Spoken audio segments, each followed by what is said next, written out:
손흥민한테 이 말은 남길게요. 중국 감독 사퇴 결심에 손흥민 언급하자 축구 커뮤니티 난리난 상황.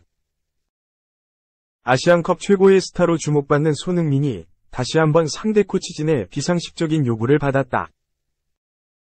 한국은 20일 현지 시간 카타르 도하에서 열린 요르단과의 2023 아시안컵 2조 2차전에서 2에서 2로 비겼다. 한국은 요르단을 상대로 고전을 펼친 가운데 후반전 추가 시간 극적인 동점골을 터뜨려 패배 위기를 넘겼다. 한국은 1승 1무, 승점 4점을 기록한 가운데 요르단, 승점 4점의 골득실에서 뒤진 조 2위를 기록하게 됐다. 한국은 요르단을 상대로 손흥민과 조규성이 공격수로 출전했고 이강인, 황인범, 박용욱, 이재성이 미드필더로 출전했다. 이기재, 김민재, 정승현, 설영호는 수비를 맡았고 골문은 조현우가 지켰다. 한국은 요르단을 상대로 전반 9분 손흥민이 선제골을 터뜨렸다. 페널티 에어리어를 침투한 손흥민은 요르단 수비수 하다드의 태클에 걸려 넘어졌고 주심은 비디오 판독 끝에 페널티킥을 선언했다. 키커로 나선 손흥민은 오른발 슈팅으로 골망을 흔들었다. 반격에 나선 요르단은 전반 37분 동점골을 기록했다.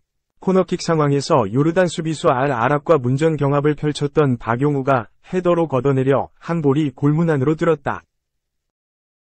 이후 요르단은 전반전 추가 시간 알라이마트가 역전골을 성공시켰다. 요르단의 알타마리가 페널티 에어리어 오른쪽에서 왼발로 때린 슈팅이 정승현에 맞고 페널티 에어리어 오른쪽 외곽으로 흘러나왔고 이것을 알라이마트가 오른발 대각선 슈팅으로 마무리하며 골문 구석을 갈랐다. 한국은 요르단 수비 공략에 어려움을 겪은 끝에 후반전 추가 시간 극적인 동점골을 성공시켰다. 황인범이 페널티 에어리어 왼쪽에서 때린 왼발 슈팅이 요르단 수비수 알-아랍의 발에 맞고 굴절된 후 골문 안으로 들어갔고 한국은 요르단전을 무승부로 마쳤다. 한국과 요르단의 맞대결에선 경기 후 손흥민을 향한 요르단 코치진의 행동도 주목받았다. 영국 매체 토크스포츠는 아시안컵 경기 이후 요르단 코치가 손흥민에게 셀카를 요청하는 기이한 순간이 발생했다. 손흥민은 다시 한번 상대팀 코치와 셀카를 찍었다.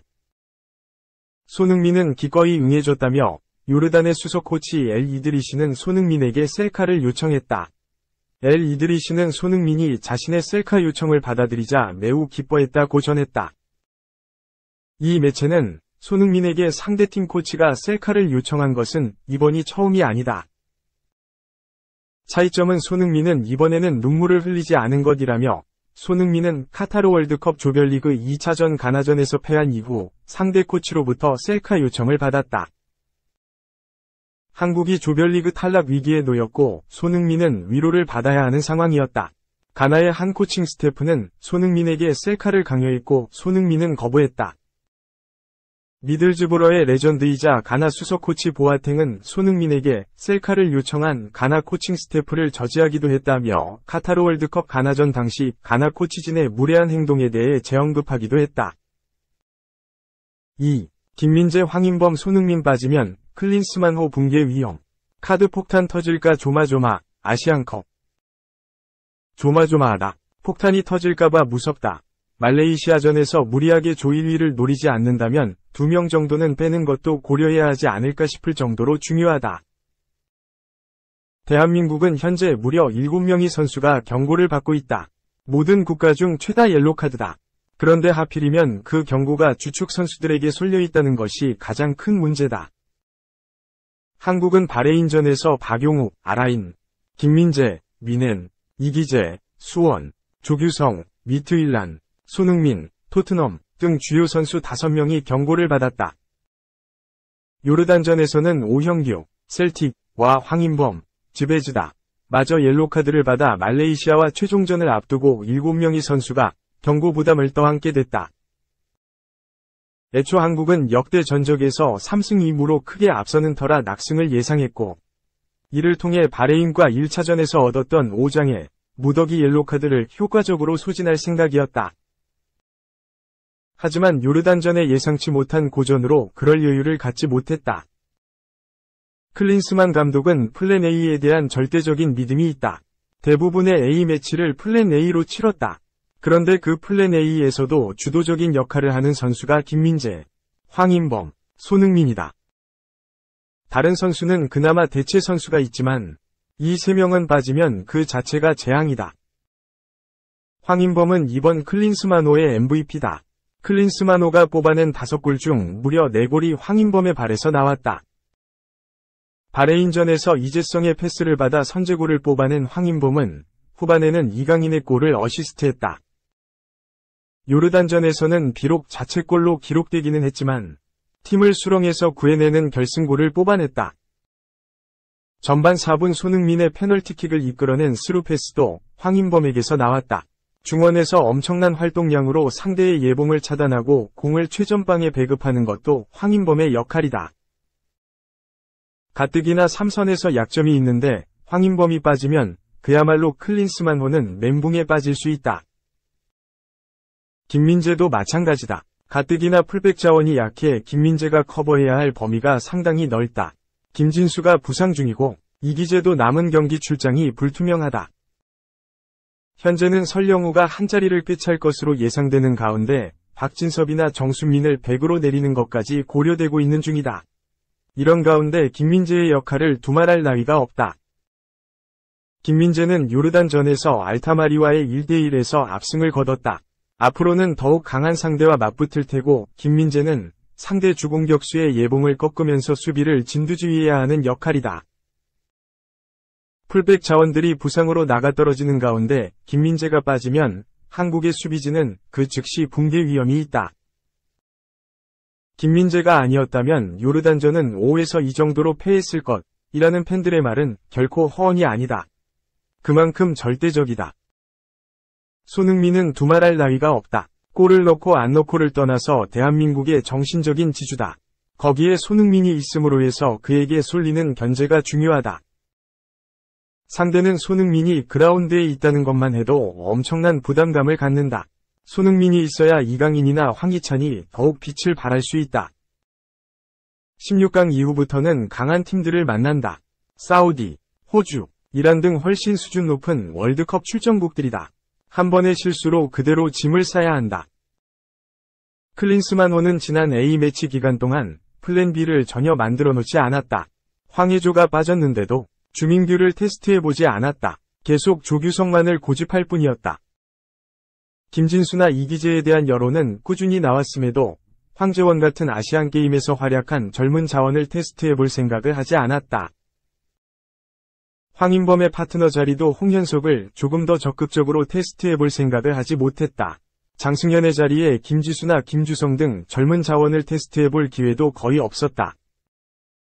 그들을 쓰지 않을 것이라면 굳이 엔트리 2자리를 그들에게 할애할 이유가 없었다. 결국 미들 구석은 플랜 A 위 해외파들 뿐이다. 플랜 A 위 주축들이 그들이 부디 경고를 받지 않고 4강에 갈 때까지 버텨주기만을 간절히 바랄 뿐이다. 3. 토레스 해트트릭 플러스 1 도움 대폭발. 바르셀로나, 레알 베티스 원정서 4에서 2승 리그 3위 도약. 바르셀로나가 페란 토레스의 3골 1도움 활약에 힘입어 레알 베티스를 4에서 2로 꺾고 리그 3위로 올라섰다. 바르셀로나는 22일 오전 2시 30분, 한국 시간, 스페인 세비야의 에스타디오 베니토 비아마린에서 열린 2023-24 스페인 프리메라리가 21라운드에서 레알 베티스의 4에서 2승리를 거뒀다. 원정팀 바르셀로나는 4-3-3 포메이션을 가동했다. 페냐가 골문을 지켰고 발데, 쿠바르시 아라우호 쿤데기의 백사를 구축했다. 미드필더진에는 페드리더 용 빈도안이 위치했고 공격진에는 토레스 레반도프스키 야말이 나섰다. 홈팀 베티스는 4-2-3-1 포메이션으로 맞섰다. 실바가 골문을 지켰고 아브네르 소크라티스 페첼라 베예린이 백사를 구축했다.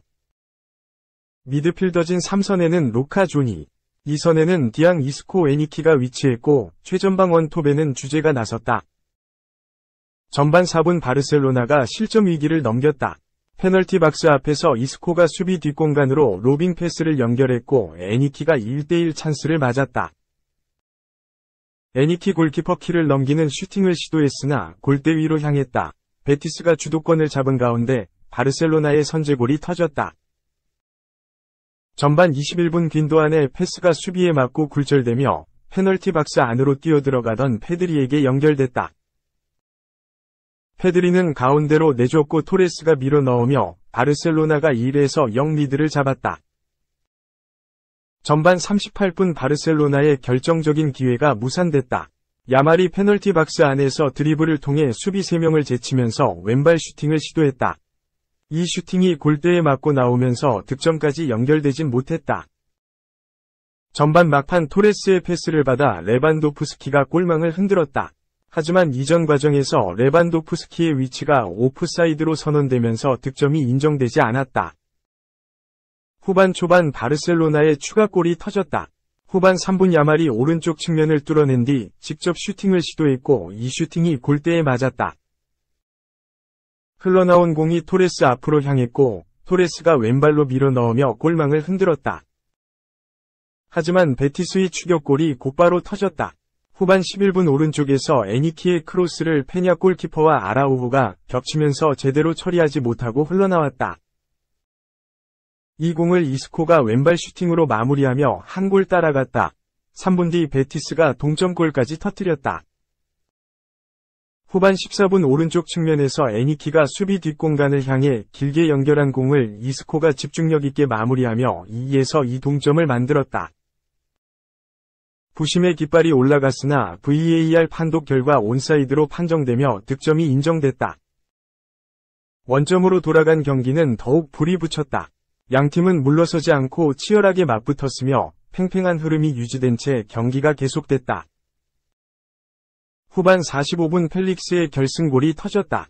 토레스의 패스를 받은 펠릭스가 페널티 박스 바로 앞에서 오른발 아웃사이드 슈팅으로 골망을 흔들며 승기를 잡았다.